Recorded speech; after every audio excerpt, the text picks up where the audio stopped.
Assalamualaikum warahmatullahi wabarakatuh. Selamat malam. Perkenalkan, nama saya Rantiti Susanti dengan NIM 202300809090 dari program studi manajemen. Pada kesempatan kali ini saya akan memaparkan hasil analisis dan evaluasi terhadap salah satu perangkat lunak populer, yaitu Adobe Photoshop. Nah, yang dimana pemaparan ini sebagai bagian dari tugas ujian tengah semester mata kuliah Sistem Informasi Manajemen saya semester 4. Sebelum masuk ke pembahasan inti, saya akan menjelaskan secara singkat terlebih dahulu mengenai apa itu software.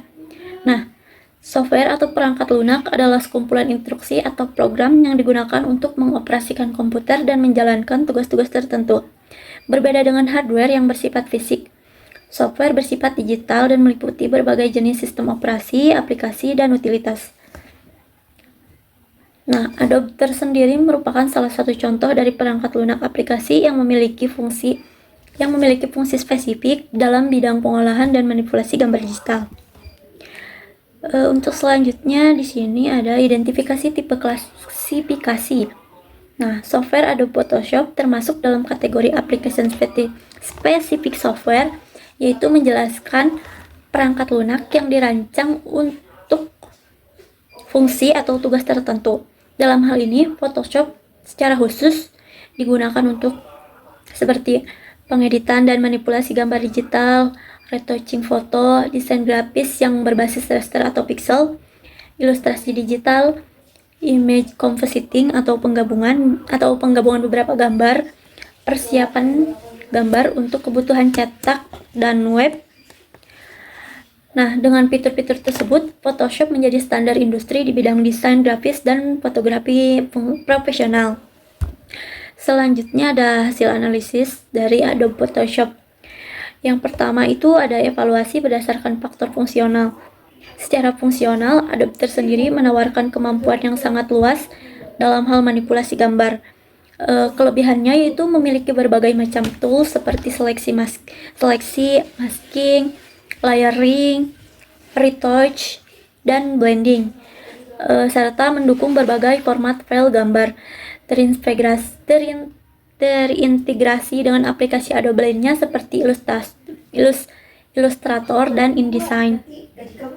Lalu menyediakan fitur otomatis melalui action dan scripting, memungkinkan pengeditan non-deskriptif dengan adjustment layers. Namun kekurangannya yaitu kurva pembelajaran yang cukup curam, terutama bagi pengguna pemula, serta tidak dapat digunakan untuk keperluan pengelola kata, spreadsheet, atau manajemen basis data. Lalu selanjutnya ada keandalan. Nah, dari segi keandalan tersendiri, Adobe Photoshop sangat stabil digunakan untuk pekerjaan profesional, namun bergantung pada spesifikasi perangkat keras. Nah, kelebihannya yaitu stabil saat menangani tugas pengeditan kompleks, lalu memiliki fitur auto save dan recovery untuk menghindari kehilangan data. Namun kekurangannya bisa mengalami crash jika bekerja dengan file ukuran yang besar atau proyek dengan layer dan efek, terutama jika dijalankan pada perangkat dengan spesifikasi rendah. Nah, untuk selanjutnya ada kegunaan, yang dimana kegunaan di sini yaitu antar muka pengguna pada Photoshop sangat lengkap dan bisa dikustomisasi. Nah, kelebihannya yaitu tampilan antar muka yang fleksibel, shortcut keyboard yang mempercepat alur kerja, komunitas pengguna yang besar, dan banyak tutorial dari sumber belajar. Nah, untuk kekurangannya, kebutuhan waktu cukup lama untuk mempelajari semua fitur. Beberapa menu dan tools mungkin kurang intuitif bagi pengguna baru. Selanjutnya ada efisiensi. Dari efisiensi penggunaan tersendiri, Photoshop ini sangat bergantung pada spesifikasi hardware dan pengaturan alur kerja. Nah, untuk kelebihannya, banyak fitur mendukung efisiensi kerja profesional, shortcut dan action mempercepat proses editing.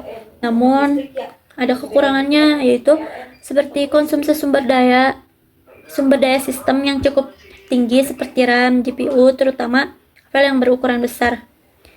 Nah, selanjutnya pemeliharaan.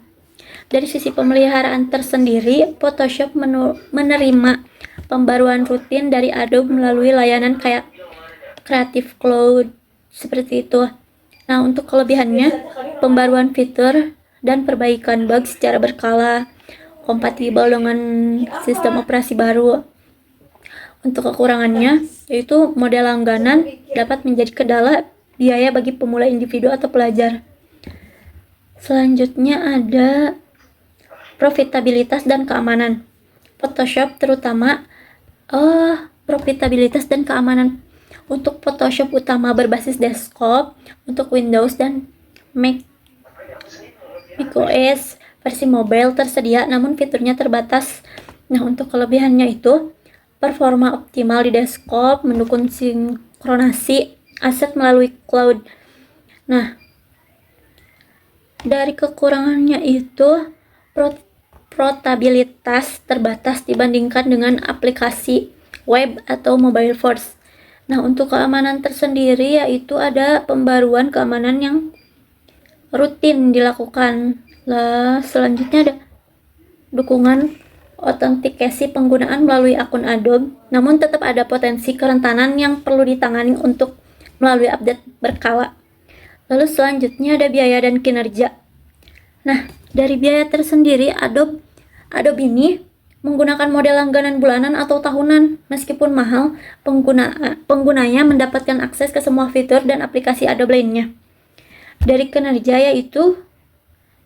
kinerja tersendiri dioptimalkan untuk pemrosesan grafis dan mendukung akselerasi GPU, namun dapat lambat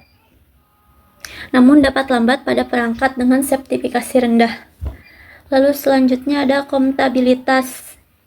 Nah, dalam kontabilitas tersendiri kelebihannya yaitu mendukung berbagai jenis format file standar industri seperti JPEG dan lainnya. Lalu integrasi lancar dengan software Adobe lainnya seperti Illustrator, InDesign, dan Premiere Pro. Namun kekurangannya terkadang memiliki masalah kompatibilitas dengan software gratis atau Photoshop yang lama. Nah, untuk kesimpulannya, jadi Adobe adalah perangkat lunak aplikasi spesifik yang sangat kuat dan telah menjadi standar industri dalam dunia desain dan fotografi. Meskipun memiliki kurva pembelajaran yang curam serta biaya langganan yang cukup tinggi, keunggulan dari fitur, keandalan, efisiensi, dan kompatibilitas